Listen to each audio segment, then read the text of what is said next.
Welcome to the first episode of Coffee with Storytellers. I'm Fjook, and my co-host is Anthony. Yes. So what you drinking today, Anthony? I'm drinking a Tim Hortons coffee with 2 milk. Sounds much better than my Maxwell House Tastimon coffee. But then again, we are Canadians and we do love our Tim Hortons. Yep. Although I have to say that McDonald's coffee's gotten a lot better lately. What's your opinion of A&W coffee? I've never had it, so I can't say. We don't have as many A&Ws in this area where I live. Fair enough. You've read my short stories, right? The ones I've sent you. Some of your short stories that you've sent me. I'm pretty sure I've read everything you've ever sent me, but I'm pretty sure that that's not all of your stories. Do you find it hard to give each character a different, unique voice? Like for D&D, or just like when you're writing in general? Both.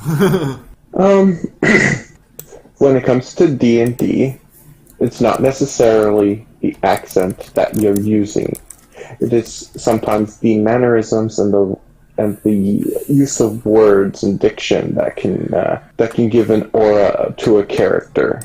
When it comes to the written word, this gets a little harder because an individual's mannerisms can come out, and the same mannerisms can be used by an author over multiple characters. Think like we did for one of your short stories where you asked me to speak as the second person. You had the speech set for one character, and then you asked me what would my responses be.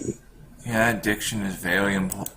I find one of the best ways to separate characters is diction. Diction is a great way to separate one character from another because of different. Of course, because even the word diction, you're not going to have someone who's an uneducated man just use the word diction. They're going to say vocabulary, or they're going to say word choice. But how do you make the differences between characters when you're writing? How do you give them their individual voices? Usually it's diction and mannerisms, different depending on a person's, not only their education, but the mindset. They'll talk differently. They'll use different word choice.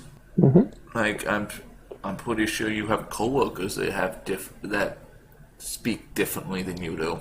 Yeah, and I've even noticed myself, as an individual, that I can speak differently or act differently, depending on the audience that I'm with. So it's not only when we're storytelling do we have to come up with these facades and characters, but we also do it in our real lives. Okay. Thank you for joining us for Coffee Time with Storytellers. We appreciate you taking your coffee break with us. We'll catch you next time. Have a good day.